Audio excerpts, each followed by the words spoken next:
El buen mexicano prueba su pasado.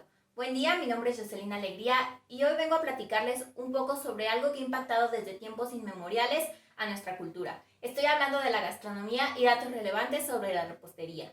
La gastronomía mexicana es considerada patrimonio cultural inmaterial de la humanidad por sus tradicionales y típicos platillos y la importancia de los grupos indígenas en el crecimiento culinario.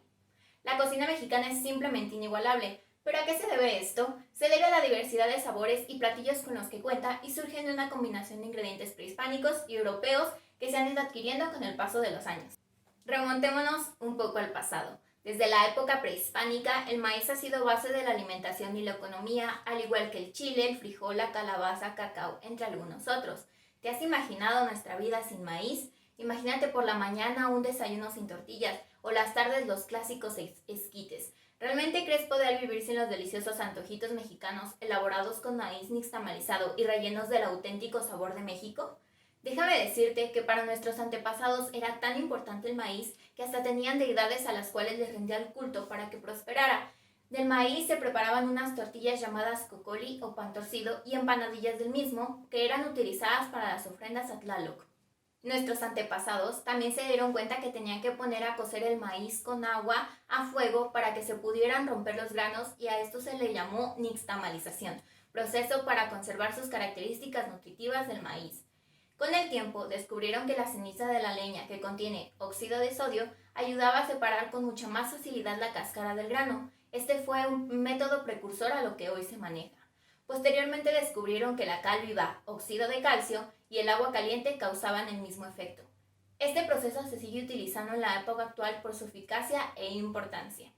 Otra de las grandes aportaciones de los grupos prehispánicos a la gastronomía mexicana fueron los utensilios y herramientas que se utilizaban para diversas preparaciones, como el molcajete, tejolote, metate, comal, tlecuil, cazuelas, entre muchos otros. Muchos utensilios son de origen prehispánico, pero durante la colonia e incluso la actualidad, algunos se han ido modificando porque se han ido adaptando a las necesidades de cada época.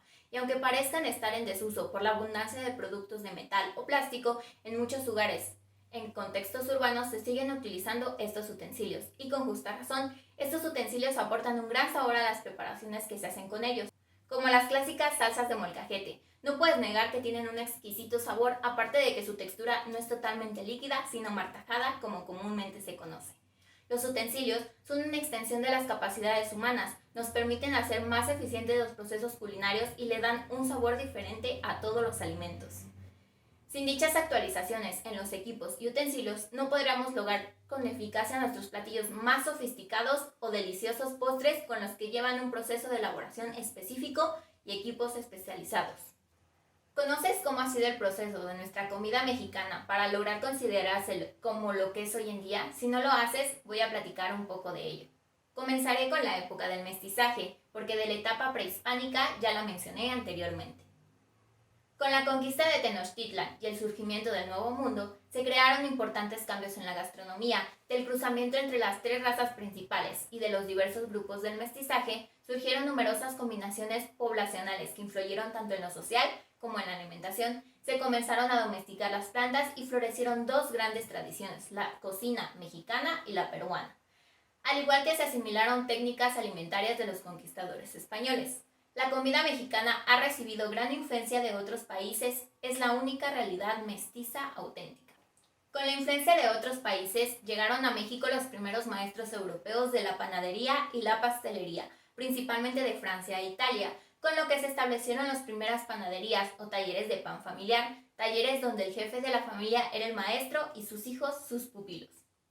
Durante esta etapa se siguió con el consumo de los insectos que eran parte de los pueblos indígenas, considerados como un alimento prehispánico, como los chapulines, escamoles o gusanos de maguey. Por su parte, en la época colonial, la alimentación tenía un papel muy importante como un marcador social en la sociedad novohispana para mostrar la pertenencia social o aspiración. Para pasar de indígena a mestizo urbano, era suficiente vivir en la ciudad y comer pan de trigo y vino. Los utensilios eran traídos de España, eran piezas muy costosas como piezas de plata, calderas, ollas, cernideros, cazuelas de cobre, sartenes, asadores de alambique, entre muchos otros. Los conventos tuvieron gran importancia, de ahí salieron distintas recetas tradicionales de la cocina mexicana, como los chiles en nogada, el mole poblano y dentro de los postres, el flan de vainilla o las jiricayas. Así es, por si no lo sabías, estos deliciosos platillos y postres se los debemos a las monjas. De los conventos surgen postres inigualables y las monjas son reconocidas por sus distintas preparaciones. En esta época también surgió la técnica de horneado, la cual hasta la fecha se sigue utilizando para realizar distintos panes y recetas de repostería con las cuales nos deleitamos día con día. A partir de la independencia de México, la gastronomía mexicana fue consolidando las características que identificamos desde el siglo XIX. En aquella época, los trabajadores extranjeros también trajeron sus propias costumbres alimenticias. Se proliferó el café chino y el plan que dejó mayor huella en la gastronomía mexicana fue una especie de mantecada con nuez y ralladura de naranja. Durante el Porfiriato se mostró la preferencia por las cocinas europeas, por lo cual la comida mexicana se tuvo que modificar para ser más sofisticada, pero sin perder las costumbres como el consumo de la tortilla de maíz. Pero la panadería y la pastelería francesa eran las favoritas entre los parroquianos. La comida se volvió muy importante en celebraciones a lo largo del año, en donde se hacían pequeñas fiestas donde se vendían dichos alimentos y bebidas.